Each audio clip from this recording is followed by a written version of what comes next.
दक्षिण में एक मल्लाह हुआ, एक मल्लाह था भारत के दक्षिण क्षेत्र में। तो एक बचपन से ही वो मल्लाह के मन में ये बात बैठ गई थी, गोपाल जी से उसकी प्रीति हो गई। भगवान श्री कृष्ण से, गोपाल जी से मन में बहुत घनिष्ठता, प्रेम हो गया उनसे। और एक संत ने उसे बचपन में ही समझाया था कि गोपाल जी तुम्हारे, तुम गोपाल जी को, बस इतना याद रखना। और अगर तुमसे कोई पूछे कि काम धंधा क्या करते हो, कोई कार्य कुछ क्या करते हो, तो बस इतना कह देना, हम क्या जाने गोपाल जी जाने। कोई पूछे वो कहाँ रहते हैं, तो बस इतना कहना कि जहाँ हम रहते हैं वहाँ वो रहते हैं, जहाँ वो रहते हैं वहाँ हम रहते हैं। अब तो इस बात को, उस महात्मा के इस बात को उसने मंत्र के रूप में रट लिया अपने मन में सदा के लिए। अब वो उसके जो भी बच्चे थे, गृहस्थ में तो था ही वो सब, 2 बेटा हुआ उसका और एक बेटी थी। तो बेटी का विवाह का समय आया उस मल्लाह का, तो आपस में अपने बेटों के साथ बैठकर चर्चा किया कि विवाह करना है तो जिस नगर का जो सेठ है, जो नगर सेठ है, उससे धन ले लेते हैं हम लोग कर्ज पे, और बाद में उसको चुका दिया जाएगा। तो उसने उस नगर सेठ से सूद पे कर्ज लिया और अपनी बेटी का विवाह किया। खूब अच्छे तरीके से अपनी बेटी का विवाह कर दिया और फिर अपने बेटों के साथ मिलके बहुत अच्छे तरह से कड़ी मेहनत करके उस नगर सेठ का पैसा जाकर 1-1 रुपया चुका दिया। और उस सेठ को एक रसीद बना के देना था उसको कि इसने मुझे सारा अपना कर्ज चुका दिया, कुछ भी बकाया नहीं रहा। लेकिन उस व्यापारी, उस सेठ ने बहुत चालाकी एक की। वो क्या, वो जानता था, वो उसी गांव का था वो सेठ, उससे ये बात का पता था कि ये मल्लाह जो है ये तो पढ़ा लिखा है नहीं, अनपढ़ है। तो उसने ऐसे ही कुछ झूठा रसीद बना कर दे दिया, कुछ भी लिख कर, और ये उसको सच्चा रसीद समझकर अपने साथ ले आया मल्लाह। और उस जो सेठ था जिससे कर्ज लिया, उसने मुकदमा दर्ज करा दिया कोर्ट में इस मल्लाह के खिलाफ। इसने अभी तक हमारे पैसा को चुकाया नहीं है जो कर्ज लिया था। मुकदमा जब हुआ, इसको कोर्ट बुलाया गया मल्लाह को। तो इससे पूछा कि क्यों जी, तुमने कर्ज लिए थे उस मल्लाह से, उसको नहीं चुकाया अभी तक, क्यों ऐसा किया? उस मल्लाह ने तो कहा, ऐसा बिल्कुल नहीं है सरकार, मैंने तो इसका 1-1 रुपया चुका दिया है, ये रसीद है मेरे पास। मैं इसका जब चुकाने गया था तो इसने मुझे एक रसीद दिया था, ये रसीद मेरे पास है अभी, आप इसे देख सकते हैं। जज ने कहा, लाओ दिखाओ वो रसीद, कौन सा रसीद है? दिया वो मल्लाह निकाल कर वही रसीद जो इसने झूठा रसीद बना के दे दिया। जज ने तो देखा, तो देख के बोला कि ये तो कोई ऐसे ही, कोई रसीद तो है नहीं, ये तो ऐसे ही कुछ लिखा हुआ है। तो उस मल्लाह ने कहा कि सरकार, जो मुझे ये रसीद दिया था ये तो यही रसीद है, और तो मेरे पास कोई रसीद है नहीं, यही बना कर दिया है। उस जज ने सोचा कि ये बड़े यकीन के साथ तो कह रहा है मल्लाह। देखिए, जो सच बोलता है, जो सत्य का हमेशा साथ देता है, जिसमें जरा भी कपट जिसके शब्द में नहीं रहता है, उसका अलग चमक रहता है। सच बोलने वालों का, सत्य का एक अलग ही आभा रहता है, एक प्रकाश मंडल रहता है। तो जज थोड़े पढ़े लिखे अच्छे काबिल थे, वो ज्ञानी थे, उस टाइम के वो जज थे, समझदार व्यक्ति थे। तो समझ गए कि ये मल्लाह तो झूठ नहीं बोल रहा, कुछ न कुछ गड़बड़ तो जरूर है। तो उस मल्लाह से पूछे वो जज साहब अदालत में कि जब तुम चुकाने गए इसके कर्ज को, तो तुम्हारे साथ और भी कोई था, गवाह के रूप में कोई था वहां पे? उस मल्लाह ने कहा, हाँ साहब, गवाह तो था एक, जो हमेशा मेरे साथ गोपाल जी रहते हैं, गोपाल जी ने देखा है ये कर्ज चुकाते हुए, वो गवाह है मेरे। तो जज ने पूछा कि ये गोपाल जी कौन है? तो उस मल्लाह ने जवाब दिया कि गोपाल जी हमारे हैं, हम उनके। जज ने कहा कि वो कहाँ रहते हैं? जहाँ गोपाल जी रहते हैं, जहाँ हम रहते हैं वहीं गोपाल जी रहते हैं। जज बोला कि तुम कहाँ रहते हो? जहाँ गोपाल जी रहते हैं वहीं हम रहते हैं। जज थोड़ा सोचने पर विवश हुआ, उसको लगा कि कुछ न कुछ तो जरूर इसकी बातों में है।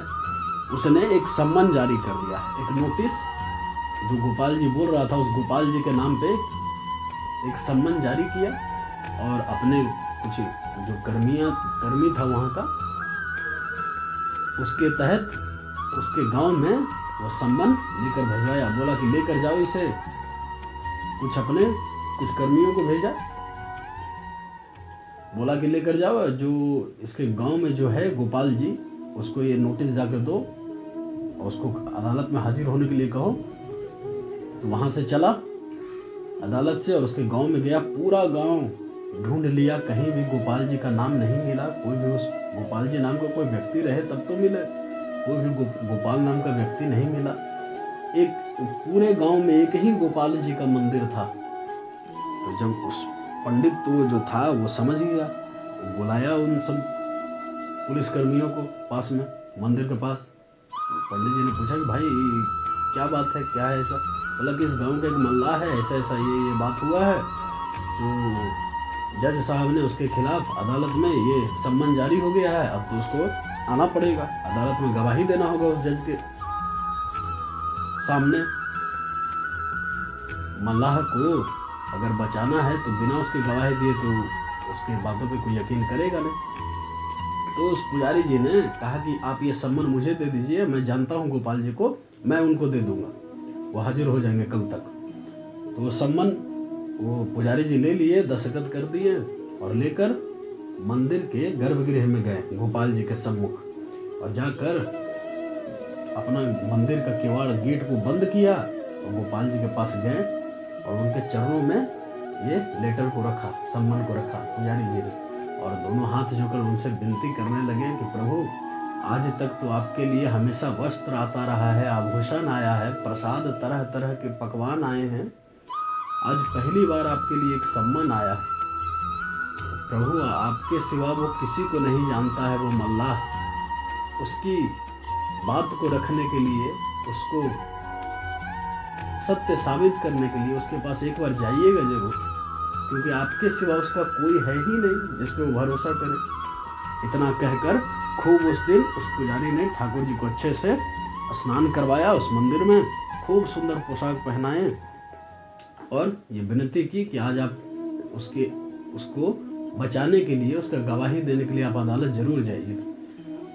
तो जब अदालत लगी, समय हुआ, मल्लाह वही है अदालत में। उस समय आवाज लगाई गई गोपाल जी के नाम पे, तो देखा सब पूरी अदालत ने, जज ने, मल्लाह ने, वो सेठ ने भी, कि एक बूढ़ा व्यक्ति झुका हुआ है कंधा और धीरे धीरे चले आ रहा है।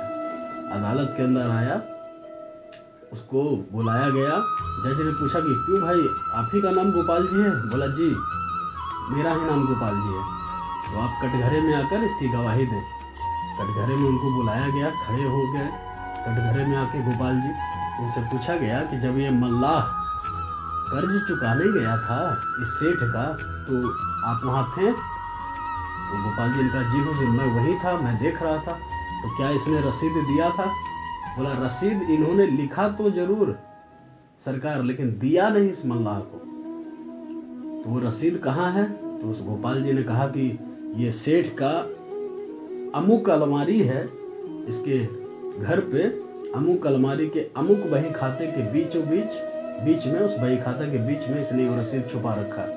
उस दिन दिया नहीं, क्योंकि ये पढ़ा लिखा है नहीं, ऐसे ही साधारण रसीद दे दिया। आप इस सेठ को यहीं रहने दीजिए अदालत में, और आप कुछ अपने पुलिस कर्मियों को भेजकर इसके घर पे जांच करवाइए इस बात का। सब लोग गए, पुलिस कर्मी गए इसके घर पे, सेठ का ठीक वैसा ही हुआ, अमुक अलमारी में वो रसीद मिला, वही खाते में लेकर आया। जज ने देखा, बोला ये तो बिल्कुल सही है। उस सेठ को पकड़ लिया गया, सजा हुई उसे, और इसको बाइज्जत बरी कर दी गई मल्लाह को। लेकिन जज साहब सोचने लगे कि कुछ तो इस सब घटना के बीच में कुछ न कुछ तो बात जरूर हुआ है। वो अकेले में, अदालत का समय जब खत्म हुआ तो अकेले में एक बार फिर से उस मल्लाह को बुलाए जज साहब, अकेले में उसी अदालत में बुलाकर पूछे कि भाई सब कुछ तो ठीक है, लेकिन मुझे ये बताओ कि जो जज के सामने, मेरे सामने जो अभी गोपाल जी जो बता रहे हो नाम, ये आए थे, ये कौन थे? कौन है गोपाल जी? बस इतना बोले मल्लाह कि गोपाल जी हमारे हैं, हम गोपाल जी के। पूछा कि कहाँ रहते हैं? बोला जहाँ हम रहते हैं वहीं वो रहते हैं, और जहाँ वो रहते हैं वहीं हम रहते हैं। जज ने सोचा कि जरूर इसमें कुछ न कुछ बात छिपा हुआ है। उसने अपने पुलिस कर्मियों को बुलाया, जिसको भेजा था सम्मान देकर गांव में, उसने बुलाया। बोला भाई तुम लोग ये बताओ कि तुम लोग को मैंने जो सम्मान दिया था तो किसको देकर आए तुम लोग सम्मान? बोला कि हुजूर पूरे गांव में तो कोई भी गोपाल जी नाम का मिला ही नहीं व्यक्ति। उस गांव, पूरे गांव में एक ही गोपाल जी का मंदिर है। उसी मंदिर के पुजारी ने वो सम्मान ले लिया और हम लोगों को बोला कि कल गोपाल जी आ जाएंगे, तो हम लोग चले आए। इतना सुनना हुआ कि वो उस जज ने अपने सारे कार्रवाई को, जितने काम थे जज के, वो आधे में स्थगित करके रोक कर तुरंत अपना घर के लिए गए। घर पे जाकर एक रूम में बंद हो गए और फूट फूट कर वहां रोने लगे। उस रूम में जाकर सब लोग, उसके जज साहब के घर वाले सब परेशान हो गए। सोचने लगे ये अचानक आज इतना पहले ही आकर गेट बंद करके रोने क्यों लगे इतना। सबने गेट खुलवाई, उन्होंने दरवाजा खोला, देख रहा है कि जज साहब तो बहुत ज़्यादा रो रहे हैं, पूरा फूट फूट के रोए जा रहे हैं, आंसू तो रुक ही नहीं रहा उनका। सबने पूछा कि ऐसा क्या आज हो गया जो आप इतना रो क्यों रहे हैं? तो जज साहब ने कहा, शुक सारद नारद शेष महेश गणेश के ध्यान ना आते रहे, सोई इस अदालत में सन्मुख मल्लाह के गवाह कहते रहे। जज साहब ने कहा कि जो इन सब शेष शुक नारद महेश गणेश के भी ध्यान में जो नहीं आते हैं, वो आज ईश्वर उस मल्लाह के गवाह बनकर अदालत में आए। तो सबने कहा, उनके घर वालों ने, तो फिर अब जज साहब आप रोते क्यों हैं? ये तो आपका इतना सौभाग्य है कि आपको उनका दर्शन हुआ, आप क्यों रो रहे हैं?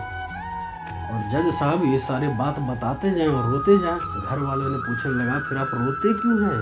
वो आकर चले गए इसीलिए रोते हैं क्या? जज साहब ने कहा नहीं, सुख धोखे हूँ दर्श दियो जो दियो, और दुख ने कहूँ नाही जो जाते रहे। न मुझे उनके आने का कोई सुख है, न जाने का कोई दुख है। तो सब लोगों ने पूछा उनसे, तो फिर रोते क्यों हो? तो जज साहब का धीरज का बांध टूट गया, उनसे रहा नहीं गया। उन्होंने कहा कि रोना इस बात का है, मैं कुर्सी पे बना जज बैठा रहा, जगदीश खड़े समझाते रहे। रोना इसी बात का है कि मैं खड़े होकर उनको प्रणाम भी नहीं कर सका। वो खड़े खड़े हर सवाल का जवाब दिए जा रहे हैं, मैं जज बनकर उसी कुर्सी पे बैठा रहा। मेरा दुर्भाग्य ऐसा देखो कि मैं उनको खड़ा होकर एक बार प्रणाम भी नहीं कर पाया। इतना सब हुआ, इतना सब कुछ कहा। जज साहब ने अपनी नौकरी छोड़कर वृंदावन आ गए और वृंदावन में आकर सिर्फ भगवान के, श्री कृष्ण के ही चरणों में, उन्हीं के चरणों की भक्ति करने में लीन रहे। उन्होंने ठाकुर जी का ऐसा दर्शन किया, जब मंदिर का जब द्वार पट जब लग जाता, सब भक्त जिस दिन मंदिर, सब लोग जिस दिन भरा पूरा रहता मंदिर, सब दर्शन करके चले जाते। जब ठाकुर जी का दर्शन बंद हो जाता, तब ये अकेले जाते मंदिर के अंदर, और उस आंगन में जो भक्त लोग दर्शन करके गए, उस आंगन में ये सबके धूल पे लूट लेते और सबके चरण को, धूली को अपने सिर पे लगाते। किसी ने इनसे पूछा कि आप दर्शन क्यों नहीं करते हैं? सब लोग दर्शन करके चले जाते हैं, तब आप आते हैं, आप ठाकुर जी का दर्शन क्यों नहीं करते? उन्होंने कहा नहीं भाई, मैं उस लायक नहीं कि मैं इस जन्म में उनका दर्शन कर सकूं। इस जन्म में तो मुझसे बहुत बड़ा अपराध हुआ, बहुत बड़ा पाप हुआ है। मैं कुर्सी पे बना जज बैठा रहा, जगदीश खड़े समझाते रहे। मैं उनको, उन जिनके समक्ष पूरा ब्रह्मांड सिर झुकाकर खड़ा रहता है, मैं उन जगदीश को अपने सम्मुख खड़ा करने का हिम्मत किया। इतना बड़ा अपराध का कोई पश्चाताप, कोई प्रायश्चित नहीं है। वो आज भी जज स्वामी के नाम से ब्रज में, वृंदावन में उनका समाधि स्थल है, जहाँ उन्होंने अपने प्रभु भगवान श्री कृष्ण का दर्शन प्राप्त किया अपने अंत समय में। राधे राधे।